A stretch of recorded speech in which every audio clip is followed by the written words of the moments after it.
যদি আমি আমার চোখ বেঁধে কোনো একটা নির্দিষ্ট দিকে নিজের সমস্ত শক্তি প্রয়োগ করে ছুটে যাই তাহলে কি হবে?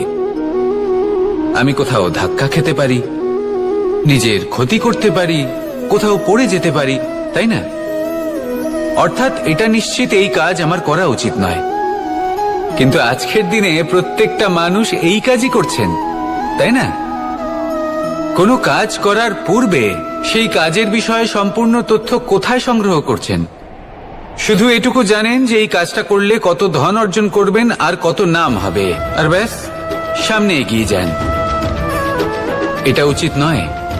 পূর্ণরূপে যে কোনো কাজ করার আগেই সেই কাজের বিশ্লেষণ করে নেওয়া উচিত, তা বুঝে নেওয়া উচিত এবং সেই বিষয়ে অবশ্যই খেয়াল রাখা উচিত যে আপনার শরীর এবং আপনার মন এই কাজ করার জন্য কি প্রস্তুত রয়েছে। যদি তা না হয় তাহলে প্রথমে নিজেকে শুধরে নিন, তারপরে সেই কাজ করুন। যদি এইভাবে জীবনে সামনে এগোন তাহলে সাফল্যের সম্ভাবনা জীবনে অনেক বেশি বেড়ে যাবে। তাহলে এটাই করুন আর আমার সাথে ভালোবেসে বলুন, রাধা রাধা।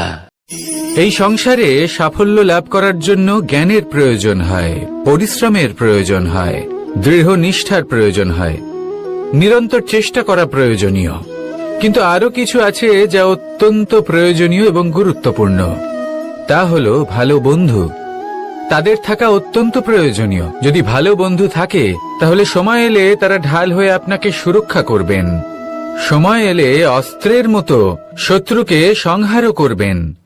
যদি তিনি জ্ঞানী হন, তাদের মধ্যে সদ্গুণ থাকে, তাহলে এই সব গুণ আপনার মধ্যেও প্রবেশ করবে। তাহলে সাফল্যের জন্য ভালো বন্ধু পাওয়া অত্যন্ত প্রয়োজনীয়।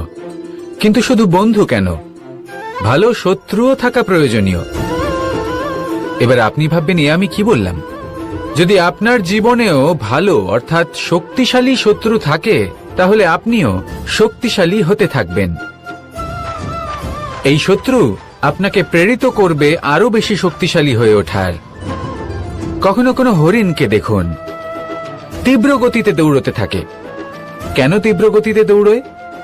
এই কারণে নয় যে কোথাও তার জন্য মধুর ঘাস অপেক্ষা করে রয়েছে, না।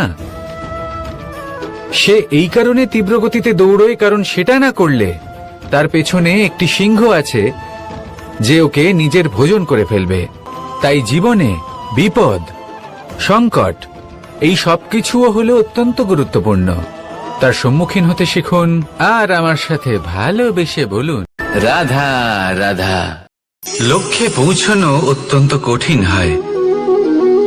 কেউ ভাবেন যে কেন এত কঠিন হয়, কেন এত কষ্ট করতে হয় লক্ষ্যে পৌঁছানোর জন্য। এই লক্ষ্য সরলভাবে কেন আমার কাছে চলে আসে না? চলুন আপনাকে একটা কথা বলি, যদি আপনার লক্ষ্য কঠিন না হয় তাহলে তাকে পাওয়া আপনার পক্ষে অসম্ভব হয়ে উঠবে। লক্ষ্যে পৌঁছানোর এই রাস্তায় আপনি যে কড়া রোদের সম্মুখীন হন, যার থেকে আপনি দূরে পালাতে চান, সেই রোদ আপনাকে প্রেরণা যোগায় যে আপনি এগোতে থাকুন। ভাবুন একজন যাত্রী যে কিনা নিজের লক্ষ্যের দিকে যাচ্ছেন, সেই পথে উনি যদি একটু ছায়া পেয়ে যান আর উনি ওখানে বিশ্রাম নেন, তাহলে তার সাথে তার ভাগ্য গভীর নিদ্রায় সেখানে বিলীন হয়ে যায়। তাই পরিশ্রমের কড়া রোদের থেকে কখনো দূরে পালাবেন না। জীবনে শুধু সামনে এগোতে থাকুন দৃঢ়তার সাথে। আর লক্ষ্য সরল হোক, কঠিন হোক বা অত্যাধিক কঠিন হোক, একটা কথা মনে রাখবেন, যে জীবনের লক্ষ্যে পৌঁছতে পেরেছে সে লক্ষ্য প্রাপ্তির জন্য আফসোস কখনোই করে না। রাধা রাধা। ধৈর্য, এই ধৈর্য কি কোনো গুণ, কোনো অনুভূতি, কোনো দৃষ্টিভঙ্গি? আমার জন্য ধৈর্য এক বাহন। আপনি হয়তো ভাবছেন, এই কেমন বাহন? বাহন তো ঘোড়া হতে পারে, হাতি হতে পারে, উটও হতে পারে, কিন্তু ধৈর্যকে বাহন বানানো মানে? চলুন আপনাকে একটা কথা বোঝাই। পৃথিবীতে এমন কোনো বাহন নেই যে তার আরোহীকে আছড়ে ফেলেনি। সেটা উট হোক বা হাতি হোক বা ঘোড়া হোক, চলতে চলতে কখনো নড়বড় করেই বসে। তারপর সেই আরোহী পড়ে কারোর পায়, তারপর পড়ে তার নিজের নজরে। কিন্তু ধৈর্যরূপী বাহন কখনো কাউকে ফেলে না, কখনো না।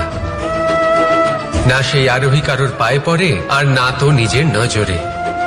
কারণ ধৈর্য আপনাকে বিবেক প্রদান করে, বিবেক আপনাকে পরিকল্পনায় সাহায্য করে, আর পরিকল্পনা প্রদান করে আপনাকে শক্তি, আপনার লক্ষ্যের দিকে অগ্রসর হওয়ার। বুঝলেন? ধৈর্যকে সঙ্গে রাখুন, নিজেকে আরো ধৈর্যশীল করে তুলুন। এই ধৈর্যের সাহায্যে আরোহণ করে দেখুন কিভাবে এই বাহন আপনাকে আপনার গন্তব্যে পৌঁছে দেবে। রাধা রাধা।